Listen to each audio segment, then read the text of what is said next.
রাজ্যপাল পদটার কলঙ্ক। অনেক রাজ্যপাল আমরা দেখেছি, বাংলা বিরোধী দেখেছি, সব দেখেছি। রাজভবনে ঢুকতে পারবো না, আরে বাংলার কেউ আপনার রাজভবনে যাবেন না যতদিন আপনি এই পদে আছেন। আপনি একটা মানুষ জানতে পারে যে মেয়ের বয়সী একটা মেয়েকে শ্লীলতাহানি করছে। আগেও জগদীপ ধানকার ছিল, তারও ভূমিকা আমরা দেখেছি। কিন্তু এত নিচ তাকে শোষণ করতে চাইছে, তাকে শারীরিকভাবে নির্যাতন করছে চাকরি দেওয়ার নাম করে। গরিব মানুষ কেন আমার বিরুদ্ধে আইনগতভাবে কোন রকম কোনো তদন্তর তো আমি নই, আজ নয় তো কাল আমাকে তো পদ থেকে সরতে হবেই। আর আমি প্রভিশন আইনের উপরই রাজ্যকে দরকার হলে সুপ্রিম কোর্টে যাওয়া উচিত। যে আমি রাজ্যপাল মানে সাংবিধানিক পদে রয়েছি, ইচ্ছা তাই করবো, হতে পারে না। আইন সবার জন্য এক। রাজ্যের সাংবিধানিক প্রধান কেন্দ্র সরকারের প্রতিনিধি, তাই বলে আমি অধিকার নেই। আমি তো বলছি আপনি ভুল করছেন। মেয়েটিও গতকাল বলেছেন যেভাবে রাজ্যপাল ছুটেছুটি সামনে আনলেন তার আরো একটা হচ্ছে ভুলটাকে জাস্টিফাই করা। আপনি স্বীকার করুন, ক্ষমা চাইতে কেউ ছোট বড় হয় না। আমি ক্ষমা চাইতে গেলে ক্ষমা যদি চায় কেউ ছোট বড় হয় না। আমার দ্বারা যদি খালিতে বিজেপি সংবাদ মাধ্যমকে কেন বলছি মানুষের কাছে ক্ষমা চান, জানতে বা জানতে প্রত্যক্ষ বা পরোক্ষভাবে কোনো ভুল ত্রুটি হয়ে থাকে ক্ষমা চান মানুষের কাছে, অসুবিধা কি আছে? আমার ঔদ্ধত্য দম্ভ আজকে আপনি আপনার ভুলটাকে জাস্টিফাই করার জন্য এই বোনটিকে আর কার এত বড়, আমি ক্ষমা চাইলে কি মানুষের কাছে ছোট হয়ে যাবো? আরে মানুষ আছে বলে কেউ রাজ্যপাল, কেউ প্রধানমন্ত্রী, কেউ মুখ্যমন্ত্রী, কেউ বিধায়ক, কেউ সাংসদ করছে, এই মেয়েটিকে আরো ছোট করছে যার পাশ। এবং আপনি দেখুন এই এনসিডব্লিউ একবার খোঁজ পর্যন্ত নেই। আপনারা এদের নিরপেক্ষতা নিয়ে হয়ে গেছে, সব সামনে এসছে, 4 দিন 5 দিন হয়ে গেছে, 72 ঘন্টা, প্রায় 96-120 ঘন্টা প্রশ্ন তোলেন, আমাকে জিজ্ঞেস করছেন, আজকে 72 ঘন্টা একবার খোঁজ পর্যন্ত নেয়নি, দেখে স্টেটমেন্ট পর্যন্ত record. BJP commission of women হয়ে গেছে। এরা দেশের প্রত্যেকটা ন্যাশনাল কমিশন অফ উমেন তো নয়, প্রতিষ্ঠানকে ধ্বংস করেছে। আর এই নির্বাচনে সংবিধানকে ধ্বংস করতে চায় মানুষ মুখে থাকে। এই 10 বছর অন্যায়, অবিচার, শোষণ, লাঞ্ছনা, নিপীড়নের জবাব মানুষ আগামী। নরেন্দ্র মোদী তিনি দাবি করছেন দুর্নীতিকে বাংলায় নিউ নর্মাল বানিয়েছেন মমতা। ঠিক আছে, অভিষেক বাবু রিপাবলিক মিডিয়া নেটওয়ার্কে দেওয়া সাক্ষাৎকারে প্রধান মুখোপাধ্যায় উনি আইনে চাকরিয়ারা মানুষের জন্য আপনারা চিন্তিত এখানে নেপালি থেকে কোটি কোটি টাকা উদ্ধার হয়, তারপরে ইডি সিবিআই এর ভর্তি হবে।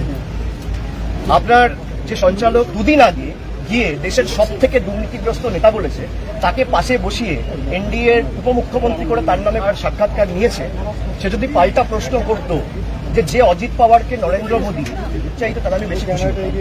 আপনাদের কাজ হচ্ছে প্রশ্ন করা। আপনারা যেমনভাবে আমাকে প্রশ্ন করছেন, একই যদি আপনাদের রিপাবলিক বাংলার অর্ণব গোস্বামী মেরুদণ্ডটা সোজা রেখে প্রধানমন্ত্রীকে করতে পারত, তাহলে আমি নিশ্চয়ই জবাব দিতাম। দল যে পার্থ চট্টোপাধ্যায়কে দল থেকে এক্সপেল করেছে, বিজেপি ব্রিজভূষণ সিংকে এক্সপেল করেনি। বিজেপি আর তৃণমূলের বিরুদ্ধে যাদের বিরুদ্ধে অভিযোগ উঠেছে, এই অর্ণব গোস্বামীকে বলবেন তৃণমূল এক জয় তিনি মিশ্রকে এক্সপেল করেনি। প্রজ্জ্বল রেবানা এখনো ফেরার, মোদীজি তার নামে ভোট চাইছে, এই প্রশ্নগুলো করেছেন, এই প্রশ্নগুলো করুন, আমি তো জবাব দিই আপনাদের। কিন্তু আমার রাজনৈতিক দর্শন বা দৃষ্টিভঙ্গি, আর অন্য কেউ যদি দুর্নীতি নাও করে, বিরোধী দলের সদস্য হয়, তাকে চোর, ছ্যাচোর, চিটিংবাজ আখ্যা দিয়ে জোর জবরদস্তি জেলে এক হওয়া উচিত। আমি দুর্নীতি করে যদি বিজেপির পতাকা হাতে নিই, আমার 7 খুন মাস।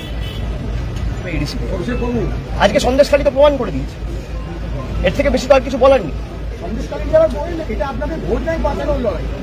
সন্দেশখালী নিয়ে নরেন্দ্র মোদী বলছেন এটা লক্ষ্মীর ভান্ডারে সংখ্যালঘুদের 1200 টাকা দেয় না, এসসি এসটিদের দেয়।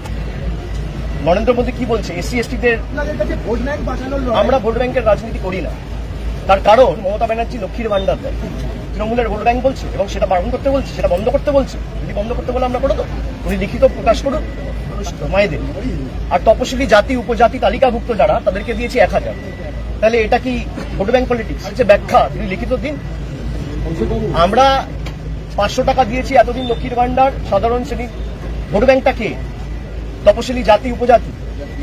এদের বিরুদ্ধে সব থেকে বেশি অত্যাচারের ঘটনা ঘটেছে নরেন্দ্র মোদী অধীনস্থ, বিজেপির অধীনস্থ উত্তরপ্রদেশে, মধ্যপ্রদেশে। আমি বলছি না, পেশ করেছিলেন যে 1 নম্বর স্থানে রয়েছে উত্তরপ্রদেশ, 2 নম্বর স্থানে রয়েছে Madhya Pradesh. Social empowerment and justice ডিপার্টমেন্টের তথ্য অনুযায়ী রামদাস আঠওয়ালে যিনি মন্ত্রী, তিনি লিখিত রাজ্যসভায় 3 নম্বর স্থানে রয়েছে রাজস্থান, 4 নম্বর গুজরাট, 5 নম্বর বিহার, 6 নম্বর মহারাষ্ট্র।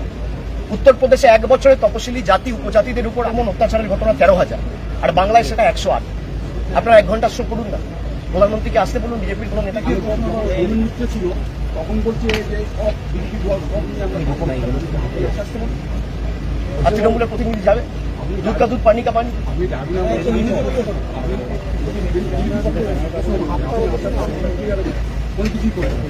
দেখুন, বিরোধীদের কাজ হচ্ছে অভিযোগ করা। এরা বারবার বলে পঞ্চায়েতে ফির ডায়মন্ড হারবার লোকসভা কেন্দ্রে প্রার্থী ঘোষণা করতে 1 মাস লেগেছে। 1 মাস। এর দায়ী অভিষেক ব্যানার্জি, এর জন্য দায় আমার। কেন্দ্রীয় নির্বাচন কমিশন নির্বাচন করে প্রার্থী দিতে দেয় না, পুরসভায় প্রার্থী দিতে দেয় না। কিন্তু আপনি দেখেছেন 16ই মার্চ নির্বাচন ঘোষণা হয়েছে, তার অধীনে সিআরপিএফ বুথে রয়েছে। 2014-তে কেন্দ্রীয় নির্বাচন কমিশন করিয়েছে, 2016-তে করিয়েছে, 2019-এ করিয়েছে, 2021-এ করিয়েছে। ডায়মন্ড হারবারের প্রত্যেকটা বিধানসভায় তৃণমূল জিতেছে। এমনকি 2000 বজবজে সাতগাছি একদিন নির্বাচন, ফলতা ডায়মন্ড হারবার একদিন নির্বাচন, মহেশতলা মেটিয়াপুরুষ একদিন নির্বাচন। কোভিডের সময় আমার লোকসভা কেন্দ্রকে 3 ভাগে ভাগ করিয়ে নির্বাচন করেছে, তারপরও 7-0 হয়েছে। 2 জন বিধায়ককে ভাঙিয়ে নিয়ে গেছিল, সোনালী গুহ আর দীপক হালদার, সেখানেও হেরেছে। প্রত্যেকটা বিধানসভায় তৃণমূলের লিড 2014, 16, 19, 21 অব্যাহত। আমরা সারা বছর মানুষের কাছে, তাহলে আমি কি আপনার পাশে দাঁড়াবো? আপনি দেখান না, আগে এজেন্ট খুঁজুন। 2000 বুথে এজেন্ট। আমরা অভিযোগের রাজনীতি করি না। আর যেখানে অসুবিধা হবে সরাসরি আমাকে জানান, যেখানে অসুবিধা হবে। যদি আপনার প্রচার করতেও কোনো অসুবিধা হয়, তৃণমূলের কর্মীরা তো আর বিজেপির প্রার্থী বা সিপিএম এর প্রার্থী হয়ে বুথে এজেন্ট হিসেবে বসতে পারবে না। গায়ে তো রক্তের দাগ রয়েছে, বিজেপির গায়ে রক্তের দাগ রয়েছে, সাম্প্রদায়িকতার রক্তের দাগ রয়েছে, আর সিপিএম এর তো সব হাড়মাদ। 34 বছর তো বলুন, কটা বুথে পূর্ণাঙ্গ কমিটি আছে প্রকাশ করতে বলুন। ওদের রাজনীতি হচ্ছে কোর্ট, ইডি, সিবিআই, এই 3টে ছাড়া করেছে অত্যাচার। তো আমরা দেখেছি তৃণমূলের লোকেরা তো সিপিএম আর বিজেপির এজেন্ট হয়ে বুথে বসতে পারবে না। বুথের তালিকাটা কিছু নেই। 2টো ইস্যুকে কেন্দ্র করে লড়াই করছিল এরা ভোটে। এক হচ্ছে এসএসসি, 2 হচ্ছে সন্দেশখালী। এসএস বেলুনে আলপিন সুপ্রিম কোর্ট ফুটিয়ে দিয়েছে। লাড্ডু বিতরণ করছিল চাকরি গেছিল বলে, বাজি পটকা ফাটিয়েছে বিভিন্ন জায়গায়। 25,000 জনের চাকরি বাতিল। সুপ্রিম কোর্টে গিয়ে 2 থাপ্পড় খেয়েছে, 2 গালে 2টো কষিয়ে 16ই জুলাই পর্যন্ত। একজনেরও চাকরি যাবে না। আমরা তো বলেছিলাম কারোর চাকরি যেতে দেবো না। বিজেপির অভিসন্ধি, বিজেপির চক্রান্ত মানুষের কাছে প্রধান বিচারপতির বেঞ্চ পুরো বাতিলের যে অর্ডার ছিল তার উপর সম্পূর্ণ স্থগিতাদেশ দিয়েছে। পরিষ্কার, এদের প্রকৃত স্বরূপ মানুষের কাছে চলে এসেছে।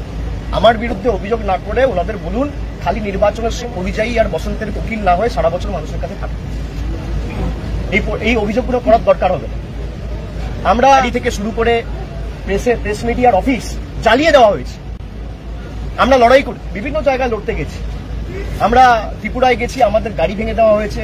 এমনকি সংবাদ মাধ্যমের আমরা আগামী দিনেও করব। আমরা মেঘালয়ে গেছি, আমরা আমাদের উপর কত অত্যাচার হয়েছে। আসামে আমরা 4টে সিটে নির্বাচনে লড়ছি এবং লড়াই চালিয়ে গেছি। এরা বিচার ব্যবস্থা, আধা সামরিক বাহিনী, তদন্তকারী সংস্থা, নির্বাচন commission, paramilitary force, ED, CBI, বিপুল অর্থবল সব নিয়ে অভিযোগ করছে। তার কারণ এদের কাছে সব আছে, খালি মানুষ। আর তৃণমূলের কাছে কিছু নেই, মানুষ আছে। আর কমকে শেষ কথা ইডি সিবিআই বলে না, মানুষ বলে। আবার প্রমাণ হয়ে গেল। বুঝে কত অত্যাচার হয়েছে।